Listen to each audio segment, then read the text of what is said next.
a fabric hoop that's will be one of one, custom, themed for Matt Reeves' Batman,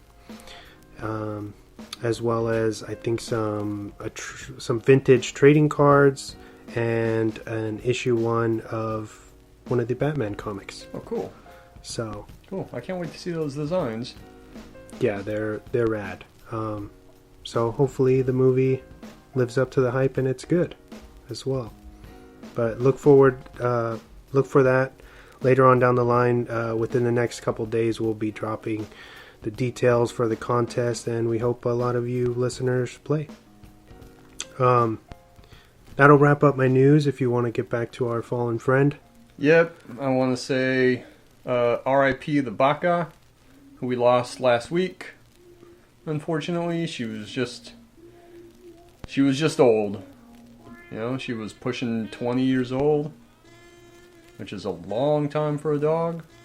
Yeah.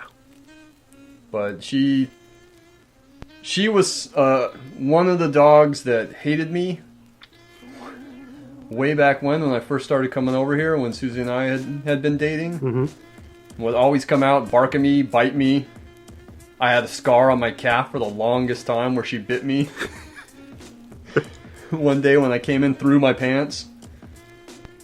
But then after a little while, she and I got really friendly, and she would always be happy to see me and always jump up and sit in my lap and hang out.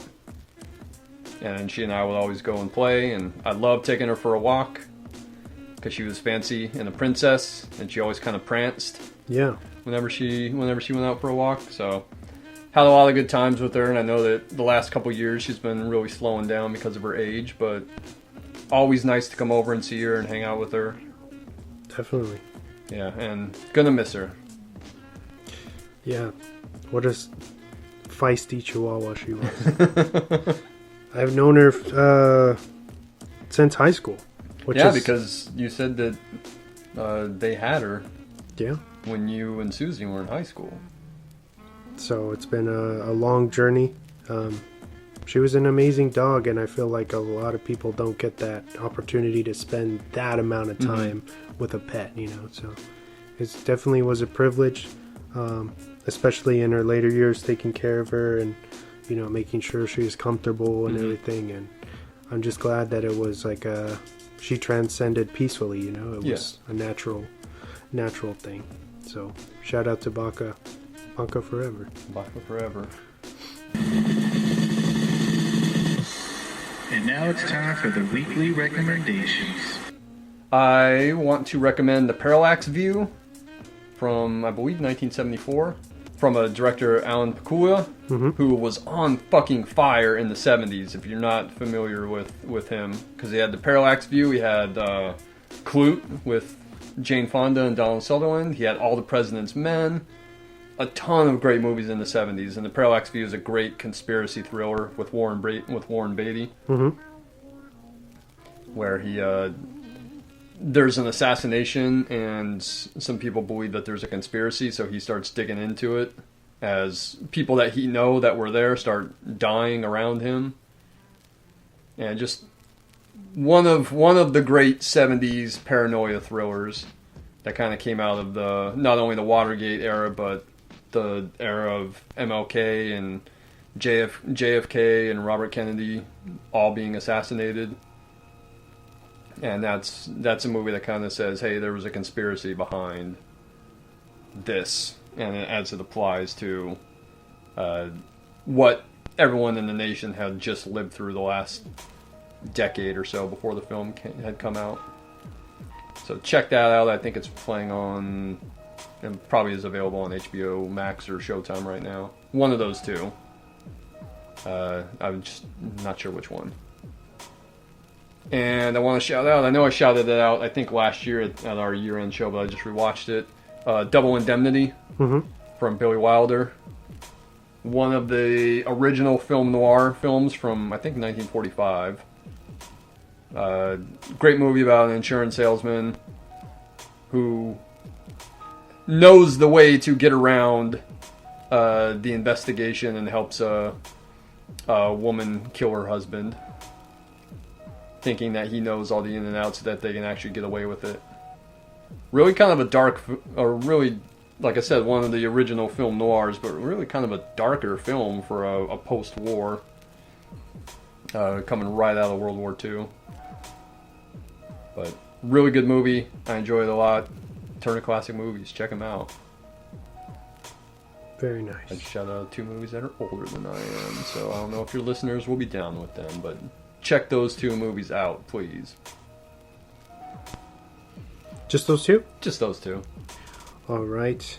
I have 2 for you this week as well. They're both fairly new TV shows, or I should say shows, streaming shows. The first one, I wanted to give another shout out to Pam and Tommy, because it's really, really good. Lily James and Sebastian Stan are fucking...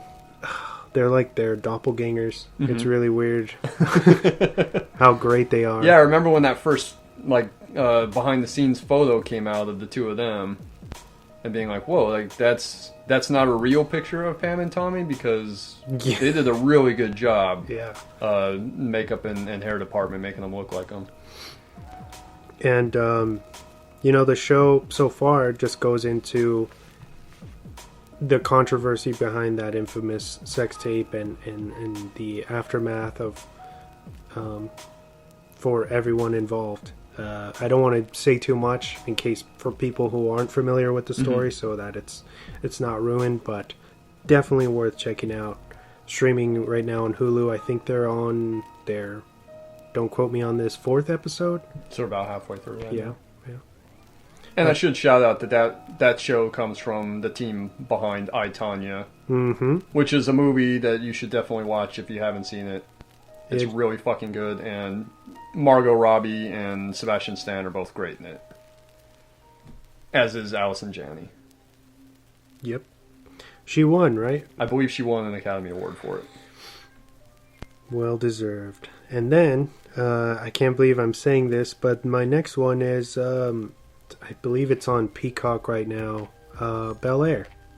Oh, the Fresh Prince of Bel-Air reboot. Yes. It's stepping away from the kind of sitcom-y stuff that, we're familiar with, of course, Will Smith, and kind of spinning that story in a more grounded, grimy kind of way. And I've really enjoyed, I think they're also on their 4th episode as well. Fun stuff. Great cast. Can't say enough good things about it. Definitely surprised me. I went in out of morbid curiosity pretty much, and I was like, oh shit, they have something here. Yeah, so Bel-Air, check it out right now on Peacock. I think you need the premium to watch everything, but you can watch the first episode for free if you have just the standard, if that makes sense. And that's all I have for weekly recommendations. 5, 4, 3, 2, 1. And now for the movie focus of the week. So, of course, we're talking about Dead Presidents this week. It's rated R. It's from 1995. It's a crime drama. It runs at 1 hour and 59 minutes, and it's got a disappointing 47 on Rotten. Oh, man.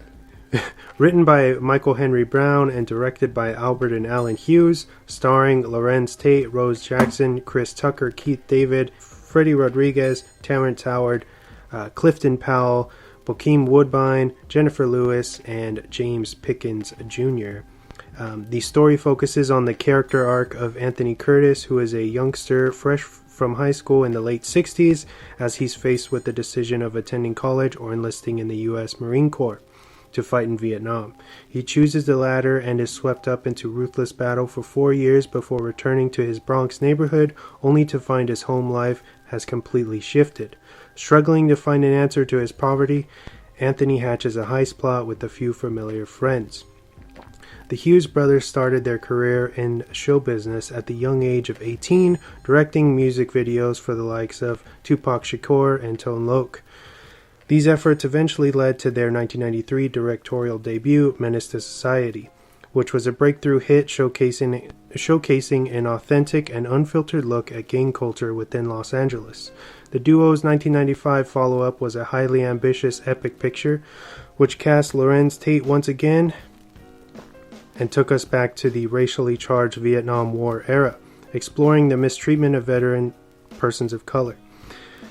This was the Hughes Brothers' effort to step out of the contemporary and create a mainstream film in the vein of many American auteurs, such as Martin Scorsese, Francis Ford Coppola, and Oliver Stone.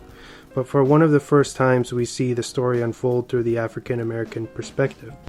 The movie itself makes no effort to tell us as viewers, but its events do in fact stem from reality, as it is loosely based on the life of Haywood T. Kirkland, adapting various parts from the Wallace Terry novel entitled Bloods, an Oral History of the Vietnam War by Black Veterans.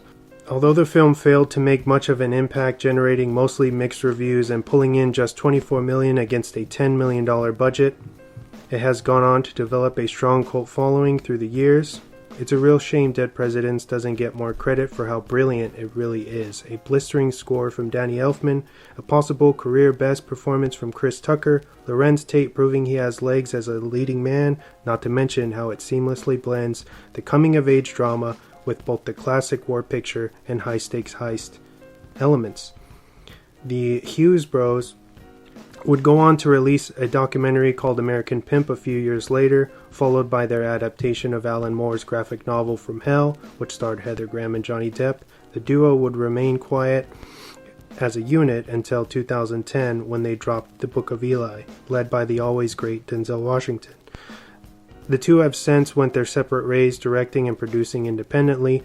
Although the Hughes brothers only have a handful of projects under their belt together, it's safe to say Dead Presidents is their magnum opus and has more than earned them a seat next to other great urban storytellers such as Spike Lee, John Singleton, and F. Gary Gray.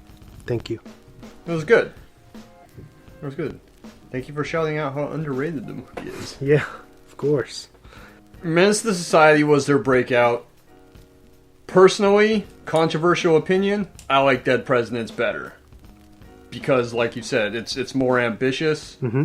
It tells the story seamlessly, but it's like 3 different movies, each leading into the next. It's a coming-of-age drama, then it's a war movie, and then it's like this drama for a little bit, and then it turns into a great heist flick.